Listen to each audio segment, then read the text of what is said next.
¿Puedes creer que Donald Trump lleva apenas un año como presidente y le faltan 3? Pero no te vayas porque te voy a explicar todo lo que debes saber sobre el primer año de la presidencia de Donald Trump. Pero primero, no te olvides de darle like y suscribirte al canal.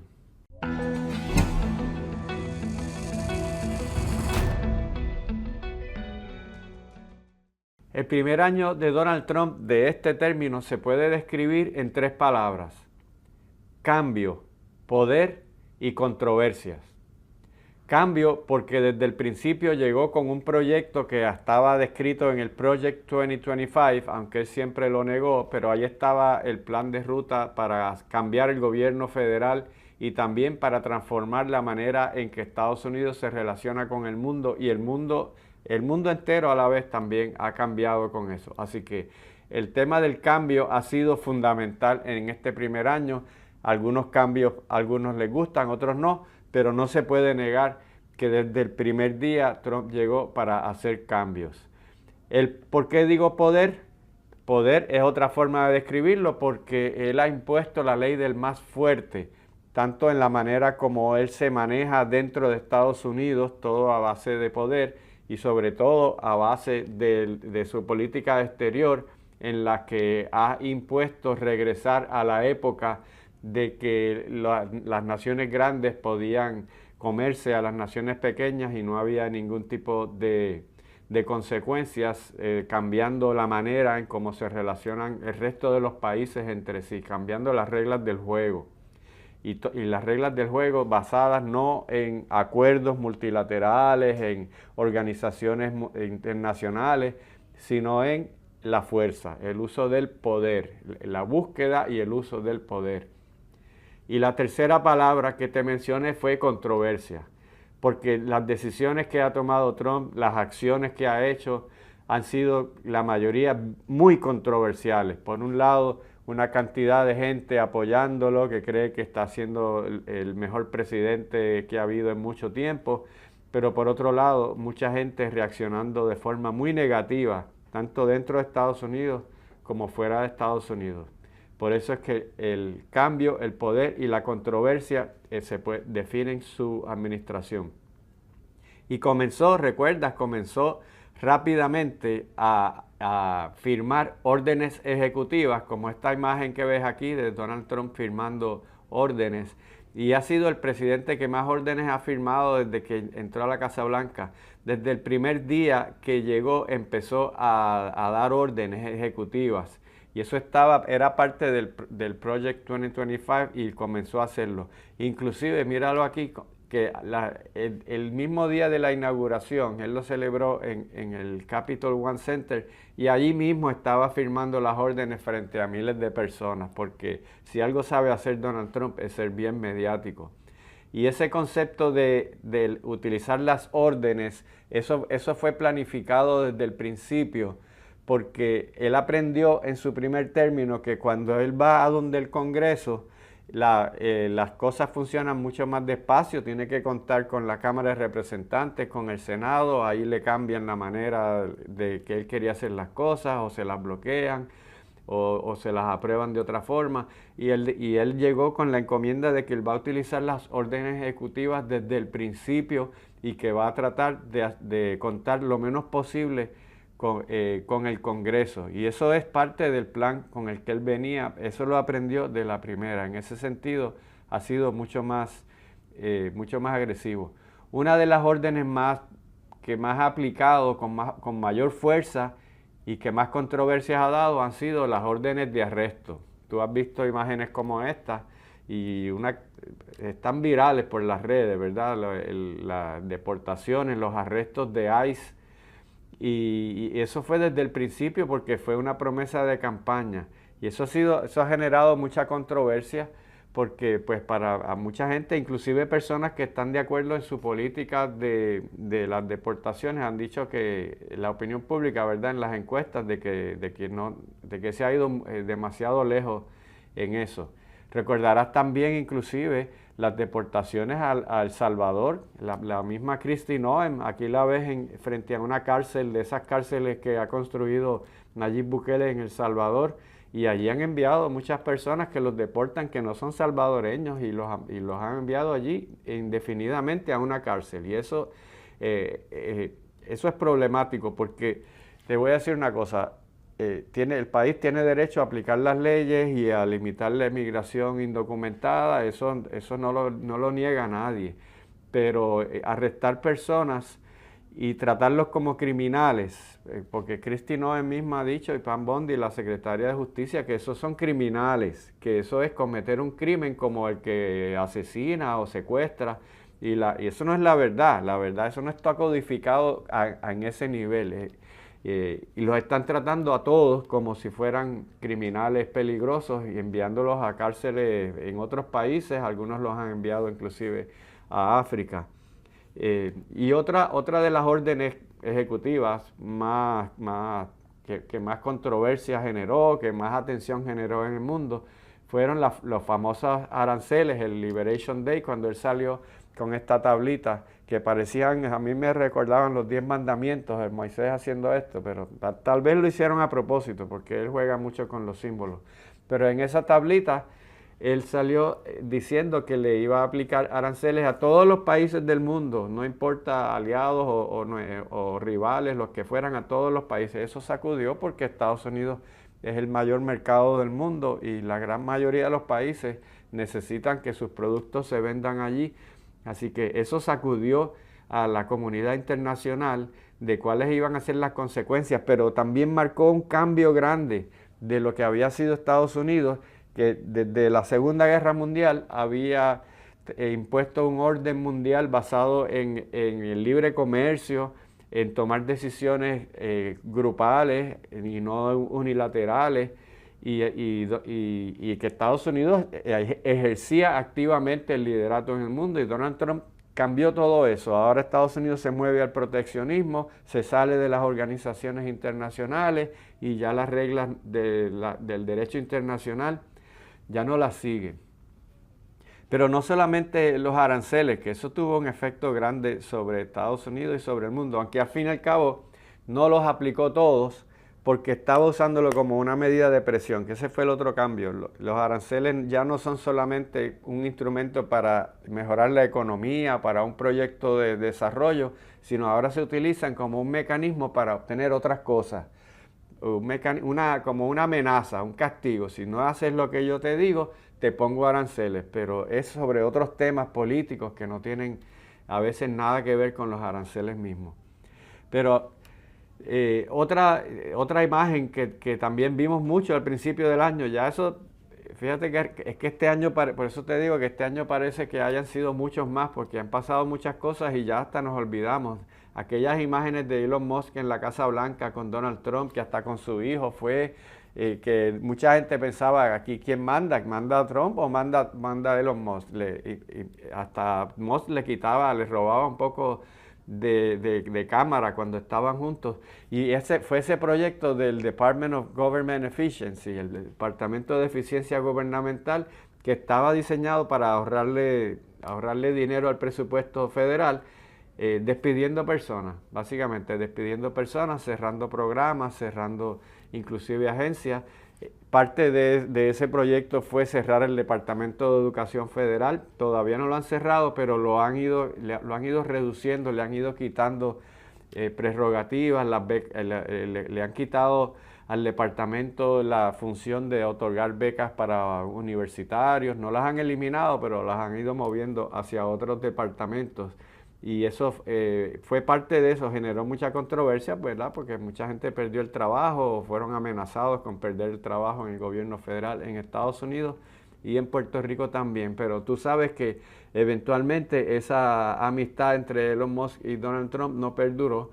Y eso yo lo venía diciendo en aquel momento. Esto tiene sus días contados porque son dos personas con egos demasiado grandes que quieren todo el tiempo tener la atención mediática, y alguno de los dos iba a tener que ceder, y por supuesto no fue el presidente.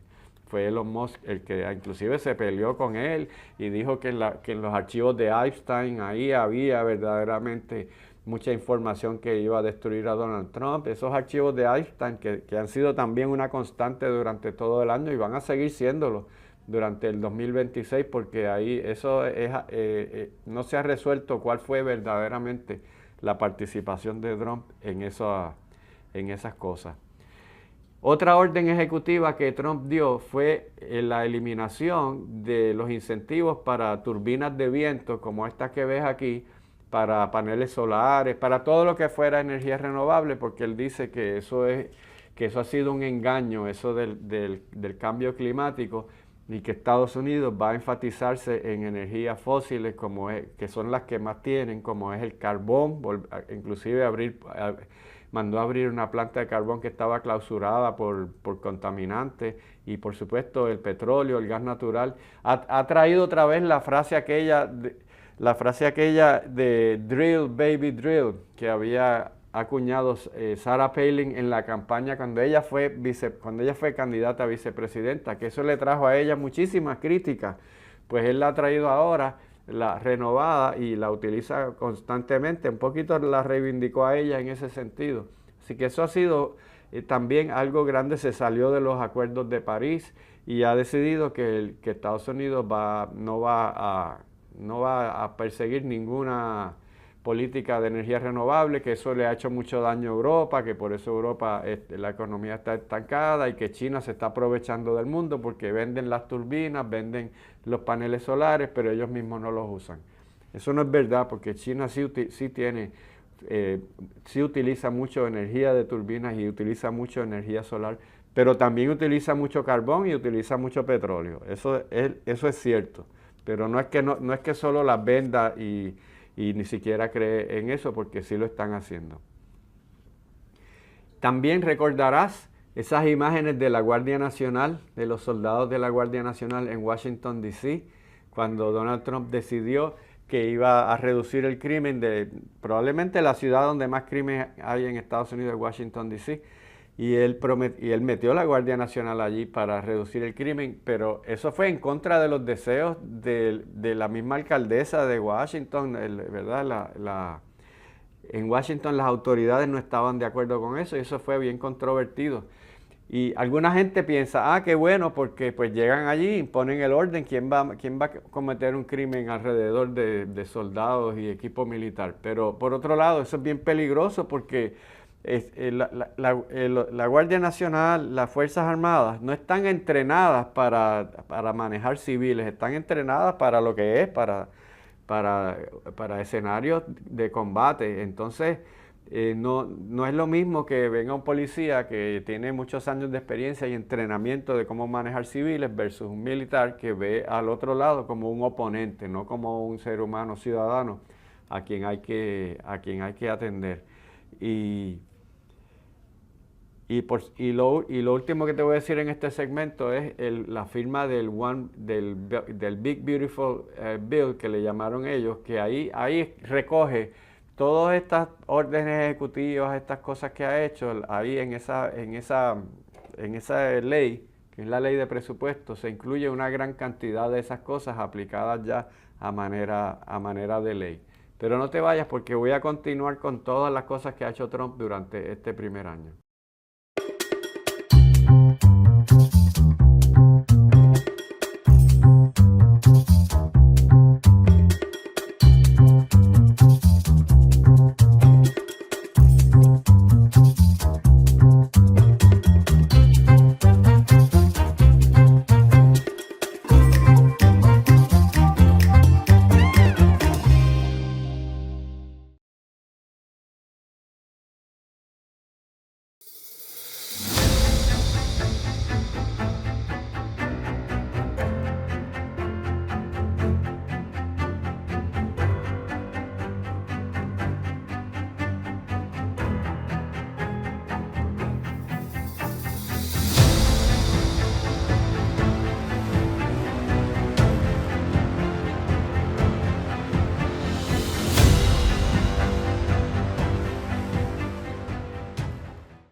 Y también te acordarás que Donald Trump con una orden le cambió el nombre al Golfo de México al Golfo de América, aunque eso no ha pegado realmente, que iba a eliminar todo lo que fuera de diversidad, equidad, inclusión, y eso lo está haciendo por todos lados del gobierno federal y en las universidades. A las universidades se enfrentó a universidades importantes como Harvard, porque si no seguían sus directrices a la hora de poner, de reclutar profesores, a la hora de permitir estudiantes extranjeros que vinieran, contener las protestas contra la guerra en Gaza, una cantidad de cosas que él dijo que pues le voy a quitar los fondos federales a esas universidades, que eso pasa por un proceso y son muchos millones de dólares, así que algunas se dieron, como Columbia, se dieron, otras no se dieron, como Harvard, y esa pugna está todavía ahí, pero bien enfocado en la diversidad, equidad e inclusión que él considera elementos radicales de izquierda. También ha asumido controles, que es un gobierno tipo totalitario en el sentido de que quiere abarcar todos los aspectos de la vida, no solamente como mejorar la economía o la seguridad nacional, sino todos los aspectos. En las artes, él intervino en el Kennedy Center of Performing Arts, y inclusive le cambió el nombre, le puso Trump and Kennedy Center, que la misma familia de Kennedy dijo, no, hasta lo demandaron, lo tienen demandado para que no haga eso.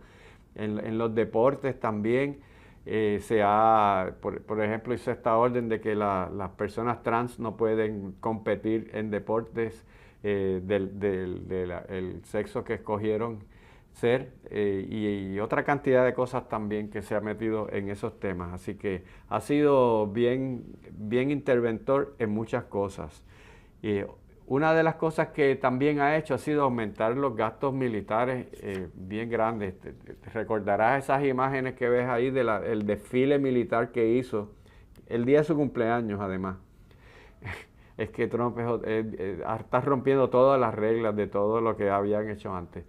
Los presidentes de Estados Unidos no hacen desfiles militares. Eso son imágenes que uno ve de otros países, de China, de lo que era la Unión Soviética, Rusia, Francia, pero Estados Unidos no lo hacía y él decidió hacerlo, pero eso es un acto simbólico, pero le ha aumentado mucho los gastos los gastos militares de su presupuesto federal, mucho más, aunque reduce por otros lados, por ese lado está aumentando muchísimo.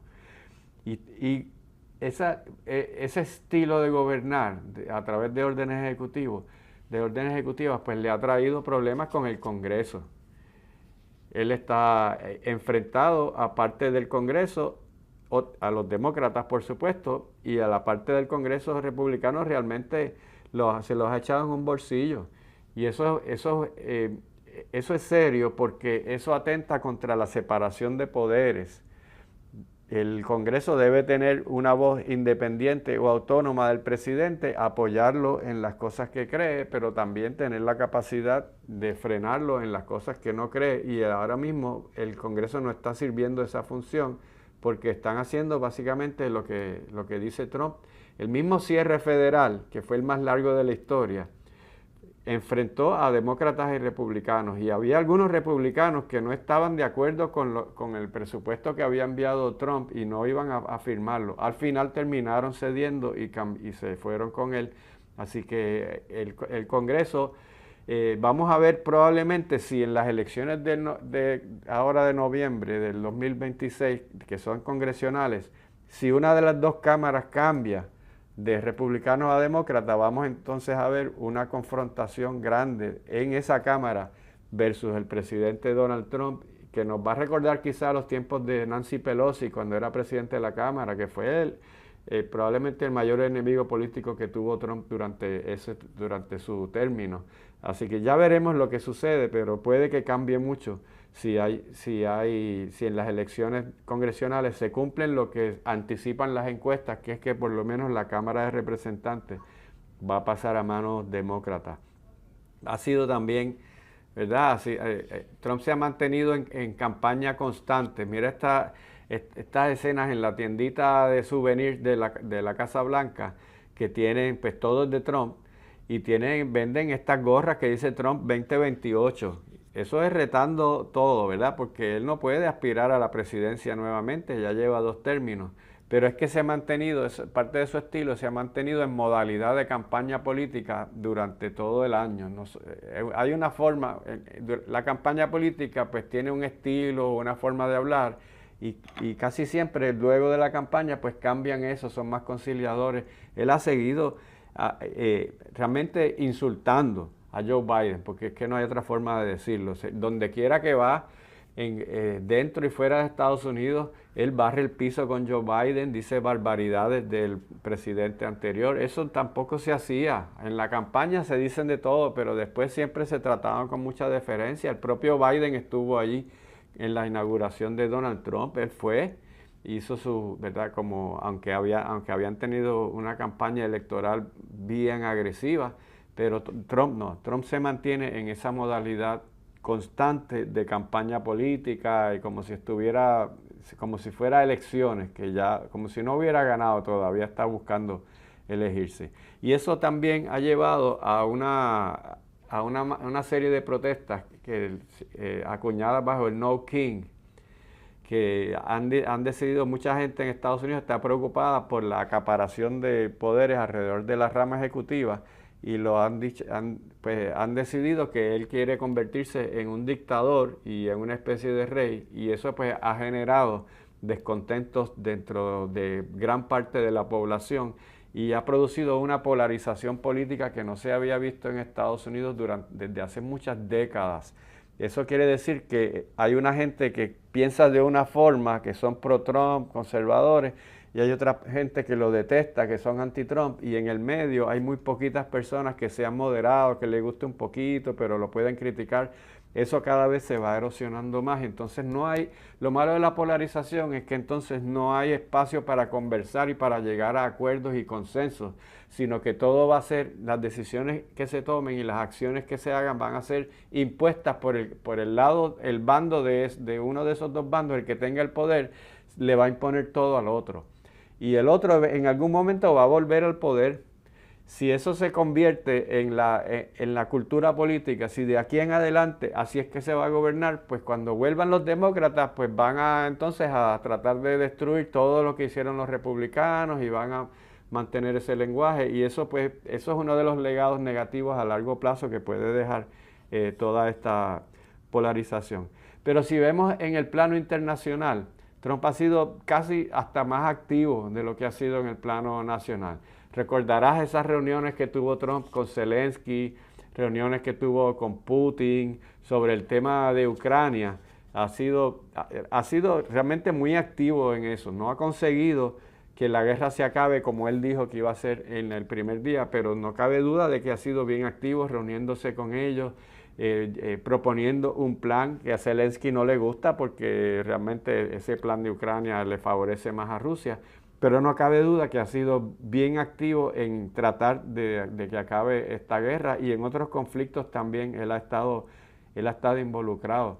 Por ejemplo, el conflicto de Hamas en Gaza, Israel, él sí fue muy activo en conseguir esos acuerdos, como ves ahí en esa imagen, que involucraron no solamente a Hamas e Israel, sino también a varios países de la zona, varios países árabes que formaron parte de ese grupo. Y si eso perdura, que es difícil, pero si eso perdura, pues puede ser uno de los mayores legados que haya dejado Trump. Y en ese proceso también saben que hubo una guerra entre Irán e Israel, y Estados Unidos, pues claro, tomó el lado de Israel y bombardeó a Irán. Eso también cambia la dinámica de poder dentro del Oriente Medio, y ahora que Irán tiene todas esas protestas y podría cambiar de gobierno, pues eso puede dejar también un legado de Trump, de que cuando se fue había dejado el Medio Oriente bien diferente a como lo había encontrado. Otra de las medidas que tomó Trump fue llevar toda esa armada, esa marina frente a Venezuela, y los bombardeos a los botes, que hemos visto esas imágenes, ¿verdad? De un botecito, una lancha que aparentemente pues lleva cocaína, lleva cargamentos de drogas. Digo aparentemente porque pues lo que vemos las imágenes, pero no hay una constancia clara de que eso es lo que haya sido así, pero partimos de la premisa de que lo son, pero de todas maneras eso ha sido también un cambio porque eso ha sido militarizar la lucha contra las drogas. Y por eso es que a principios del año Trump los catalogó como terroristas, como enemigos del Estado, porque ya no son unos criminales que usted va a arrestar por la policía, sino que ya son unos combatientes que usted tiene que atacar como si estuviera en una guerra. Pero ha recibido críticas dentro de Estados Unidos, fuera de Estados Unidos, porque el derecho internacional no permite que usted vaya y destruya a alguien que usted considera que podría hacerle daño. Hay unos mecanismos para hacer eso y además ni siquiera está está en aguas de otro país y en aguas internacionales. Y dentro del Congreso mismo también ha habido muchos congresistas, algunos inclusive republicanos, no muchos, que han alegado que el presidente no tiene el poder constitucional para hacer eso, sino que tiene que hacerlo a través del Congreso. Pero eso es parte de la estrategia de Donald Trump de hacer lo más posible como presidente sin tener que pasar por el Congreso para nada. Y si quieren alguien impugnar eso, pues que lo lleven a los tribunales y a ver qué pasa. Y eso es exactamente lo que está haciendo. Hay muchos casos en los tribunales retando las decisiones de Trump durante este año. Ya veremos en el 2026 si algunas de esas decisiones se revierten por órdenes de los tribunales, aunque el Tribunal Supremo hasta ahora le ha fallado a favor en casi todos los casos que han llegado, le han fallado a favor a Donald Trump. No en todos, pero en la mayoría y en los más importantes. Y dentro de ese proceso de explotar estos botes y eso todo culminó con el arresto de Nicolás Maduro, esas imágenes dramáticas, el arresto de él, de su esposa Cilia Flores. Y para muchos venezolanos, obviamente, pues eso fue un gran momento. Y de hecho, te recuerdo que en programas anteriores de Vistazo al Mundo yo he trabajado y he explicado ese tema con mucho detalle, el tema de Venezuela. Pero pues para mucha gente pues fue un gran logro porque removió a Nicolás Maduro del poder y de la manera como lo hicieron, la operación militar fue realmente impresionante y eso pues quedó bien ahí. Pero por otro lado pues también ha recibido la crítica de muchos países alrededor del mundo que lo ven como una violación del derecho internacional, como una intromisión en la soberanía de otro país. Y eso es muy peligroso porque entonces otros países como Rusia, como China y otros países poderosos pues pueden utilizar eso como una justificación para ellos también hacerlo porque pues ya se sentó el precedente y eso pues es bastante problemático. Pero hablando de temas problemáticos, Trump sigue insistiendo en que quiere anexar a Groenlandia hacia Estados Unidos, que quiere que sea un estado. No es que quiere que le permitan tener presencia allí, quiere hacerlo un estado.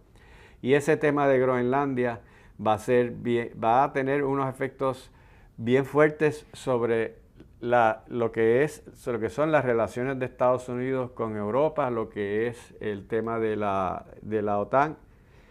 Y inclusive en las reuniones de la OTAN como esta, ha tenido que justificar frente a sus socios. ¿Y por qué digo eso?